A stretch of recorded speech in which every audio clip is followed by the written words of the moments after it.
C and DH. C and DH is go for lunch. Com. Com is go for lunch.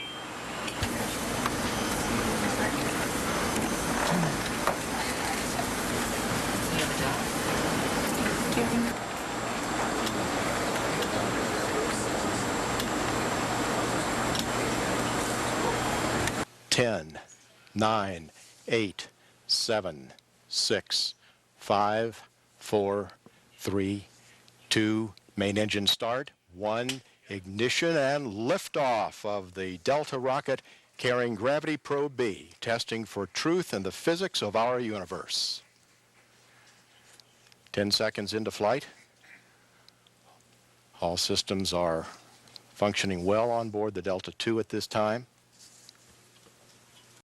20 seconds.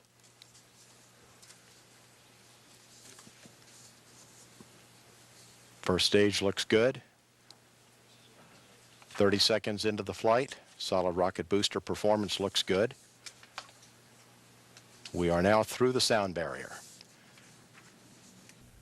We've released the spacecraft, and we can confirm that on the onboard video.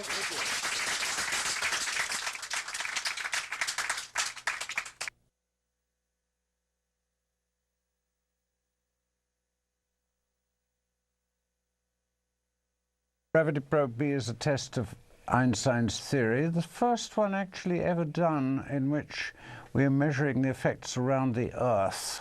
Gravity Probe A also did that in a way, but so we make a perfect gyroscope. What is a gyroscope? It's a spinning sphere the size of a ping pong ball, and we point it at a star and it goes in orbit around the Earth. There are two predicted Einstein effects. One of them is because the Earth slightly distorts space-time. This is called the geodetic effect, and we have in fact confirmed the Einstein prediction on that to just almost 1/4%, a little bit larger than a quarter, between 1/4 and 1/3%. The second effect is that as the Earth rotates, according to Einstein, it drags space and time around with it. This is a much smaller effect, much more difficult to get to, and we have verified that to rather better than 20%.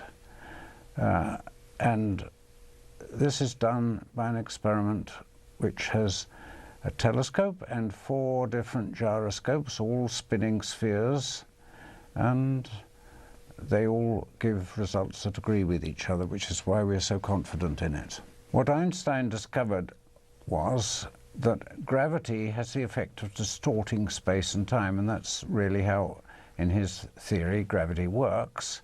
So what does that mean?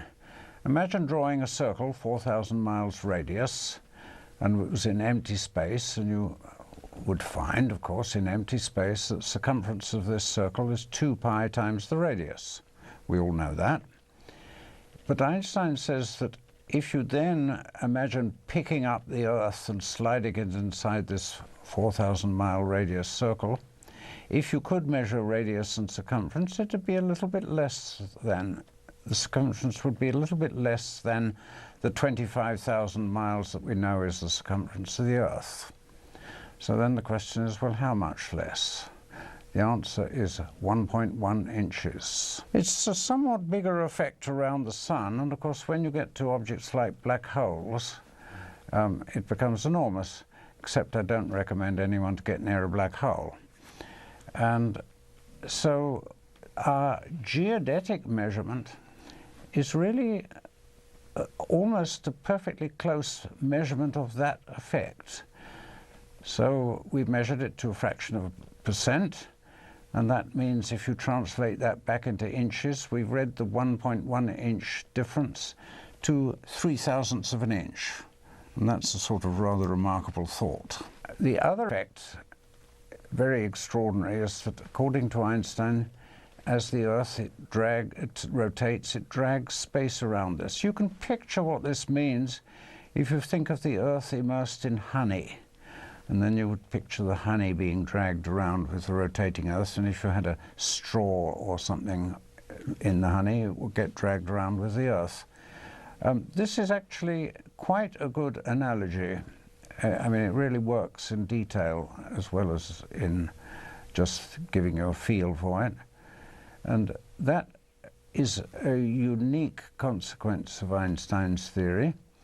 Very tiny around the Earth, but we have reason to believe that in astrophysical objects, certain objects that shoot out radar jets, it can be a source of an enormously powerful effect.